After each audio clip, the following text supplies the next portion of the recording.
Hello Curious and welcome back! Meghan Markle and Prince Harry's bombshell interview still has people talking about it nearly a month later, with many people coming forward with their own thoughts on the matter. With a recent survey being conducted in Britain, it seems that things might not be in the Sussexes' favor after all. What were the results of the survey? How has the support for the Duke and Duchess of Sussex fallen even more than before? Which other monarch had spoken out against their interview and ultimately backed the Queen? What had some people been critical against Prince Albert of Monaco's statement? And has someone who also dated a prince had to say about all of this? Stay with us until the very end to find out all the answers to these questions, but before we continue, don't forget to hit the bell and the subscription button so you don't miss any of our future videos. It looks like the world has still not had enough of all the drama that followed the famous, or infamous interview, if you will, that the Sussexes did with Oprah. Opinions were very strongly divided about the couple. The YouGov Direct poll, consisting of 2,140 US adults, was carried out to see what the opinions on the couple were after the interview aired, and 44% of the people had thought it was appropriate for the two to carry out their tell-all, with 20% stating that it wasn't. And this is compared to the results of a similar survey carried out with the British viewers, where 47% had called it inappropriate and 21% said it was appropriate.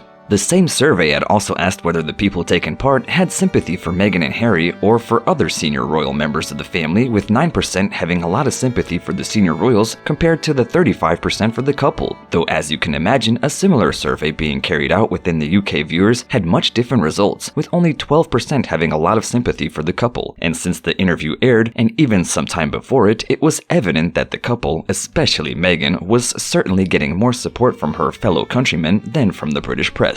One reason for this, as many internet users had claimed, was the fact that she's an American, and therefore this being a reason that they had resonated with her more. Another major reason, which one poll had also covered, was racism. 2/3 of the people involved in the survey had agreed that the concerns over what Archie's skin color would be were in fact racist, and with many also agreeing that Meghan's skin color played a big part in how she was treated by both the royal family and the British press alike. What do you think, Curious? Do you agree with these findings? And if you haven't caught up with what was said in the interview, then be sure to click on the link above to find out which European monarch has slammed the couple and ultimately sided with the Queen. Some people at times forget that several other countries in Europe are also a monarchy, but for the most part they stay out of the international press, unlike the British one. But of course there is always something that will happen that will result in someone making the news pages of the world, and this time it was Prince Albert II of Monaco after he made the statements. And for those who might not be aware, Monaco is a small country situated between France and Italy, and which is also a monarchy, and many will know that the country is known for its luxury and beauty, and it is situated in the French Riviera,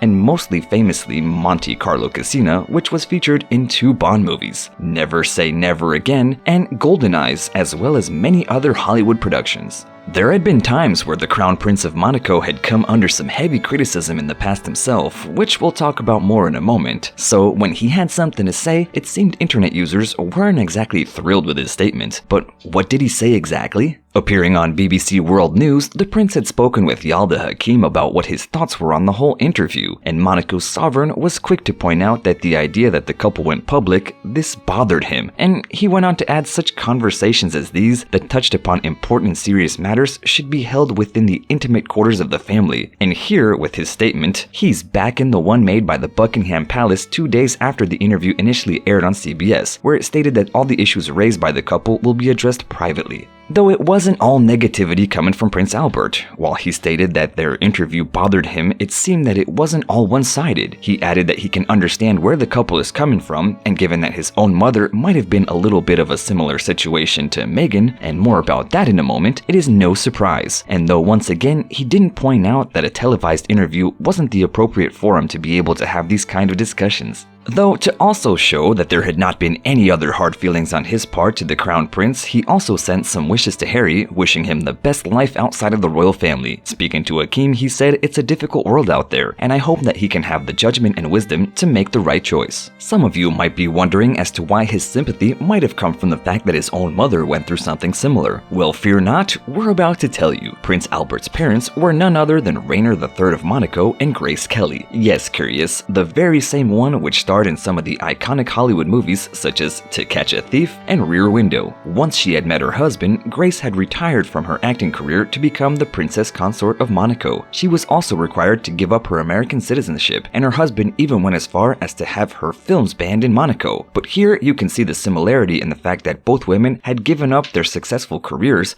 which they had worked so hard for, that they could be with the man who they loved. And maybe this is perhaps why, despite not liking how the Sussexes went about the interview and aired out the family's dirty laundry, he was still able in some way to see where they were coming from. Though internet users might have not been entirely convinced by his words due to the events that occurred in the past, many had been skeptical of him. And while he himself had never done such a tell-all interview, his name had been in the press several times, and not necessarily for good reasons. And what's a royal wedding without some sort of drama or controversy? Because the wedding between Albert and Charlene Lynette Wittstock, a former Olympic swimmer, back in 2011, is one that many remember due to the fact that she cried throughout it. And according to many, they weren't tears of happiness.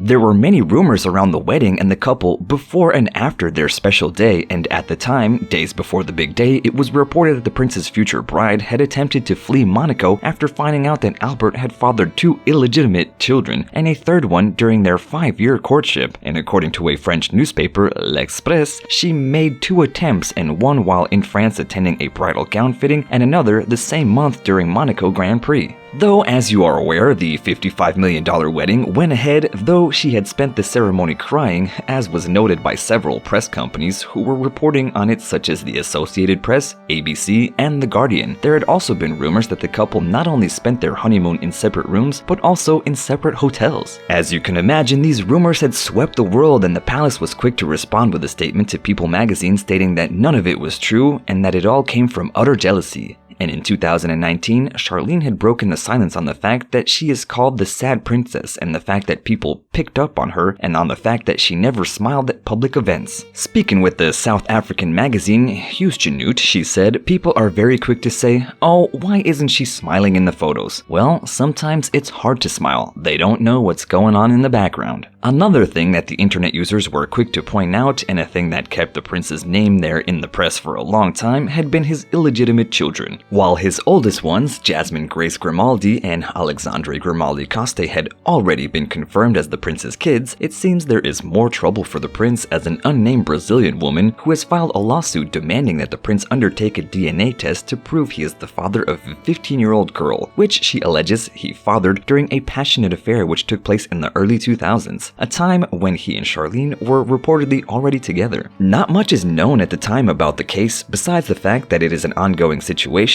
and one that the prince has left his lawyer, Thierry Lacoste, to deal with, and who it turns out claims is a hoax and is looking to countersue for attempted fraud and blackmail after the woman threatened to make her story public. And so curious, you can maybe see why some social media users were quick to criticize Albert's words, given that in their opinion, so much of his private life has also played out in the press. Though if you want to know more about the prince and his children, you can do so by checking out our previous video. But it wasn't just Prince Albert who has royal connections that spoke about the Sussexes. Recently, Eva Seinum, a Norwegian model who dated Prince Felipe VI of Spain between 1996 and 2001, had decided to speak out in support of Meghan Markle. Seinum had said that she identified with Markle because she too had come from a completely different background and who also became part of a royal family, though she did agree that, as many had previously pointed out, Harry should have perhaps informed her better about what she was getting into. And she too was able to sympathize with the Duchess because, as Eva had recalled, she too did not receive any kind of advice on how to handle everything that involved being in a relationship with the heir to the throne of Spain. And last year, following their decision to leave the royal family, Princess Sofia of Sweden, who was also an outsider in the Swedish monarchy when she married Prince Carl Philip, had revealed that she would have never been able to leave. Appearing in an interview for a Swedish TV channel, the princess was asked if it was something she could do, which she said no. She also added, "I think I have found such a fantastic balance, and I really see it as a positive that I have made it through these stormy years. It is such a huge advantage in that we have the opportunity to stand a little in both worlds." So clearly here, compared to Markle, she has had completely different experiences in the world of royalty. And if you think that this might be the last you're hearing about the Sussexes, Oprah, and the interview, well, you might be wrong. Recently, reports had come out that her father, Thomas Markle, Markle drove to Oprah's home in an attempt to communicate with Oprah and to personally deliver a letter asking her to interview him. An insider spoke with The Sun and said that he delivered the letter asking Oprah to contact him so he could tell his own side of the story. Interestingly enough, he has had these plans for a while, as back in January of 2020, he told the same publication that he wanted to ask the TV host for an opportunity to speak with her about his relationship with his daughter. So curious, what are your thoughts about Prince Albert's statement? Do you think this sympathy comes from his mother having to give up her own career? What do you think of what the other royals have said as well? And do you think that Thomas Markle will get to do his own tell-all interview with Oprah? Let us know in the comments below, and as always, don't forget to like, share, and subscribe to our channel so you don't miss any of our future videos.